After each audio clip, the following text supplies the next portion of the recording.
Yes, Projan Media TV yonna gy'osinziira tukwebaza okubanga ku mukutu kw'oli era tugamba weebale subscribinga ne tugamba nyiga n'akaakade osobole okubanga ofuna updates ezigenda mu maaso mu ggwanga.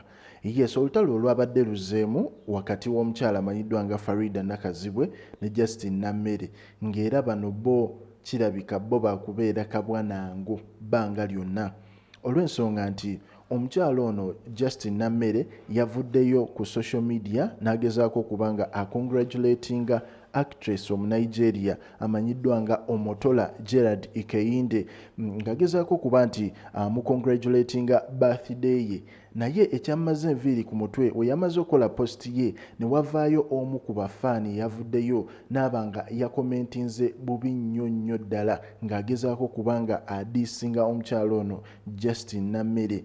Justine Nameere ye teyasibye zikweya kubanga ye ng'omuntu yavuddeyo n'agamba nti ono Faridah Nakazibwe akola fake account asobole okubanga annumba. Omukyala ono yatabukiddewo era n'aggyayo ebiso. Mu kuggyayo ebiso yatandise okulangira Faridah nga era ebigambo by'amugamba amugamba nti ye nga omukyala eyakazaala abaana abana, manya eyakabeera mu bufumbo bw'emirundi ena nga bonna bulemererwa, n'agamba nti talabanga ku mukyala ng'oyo Faridah nti olw'ensonga nti ye ng'omukyala ye mukyala awasaba asikaari, ye mukyala anange buli kimu ono omukyala kyasinga okukola kyasinga okukola buli kintu ekibi kiri ku ye. Era n'agamba nti stop comparing apples to tomatoes. Nyabo in your fake account Nakazibwe is a 4 times marriage failure in a rental. Nti apangisa n'opangisa. Do not compare her to a successfully married billionaire, a married pilot, Omotola Jalade. So omukyala ono ye nga ye biifu ye tennavaawo akyalagira ddala nti ye yakyawira ddala Faridah Nakazibwe, yamukyawira ddala osegeera.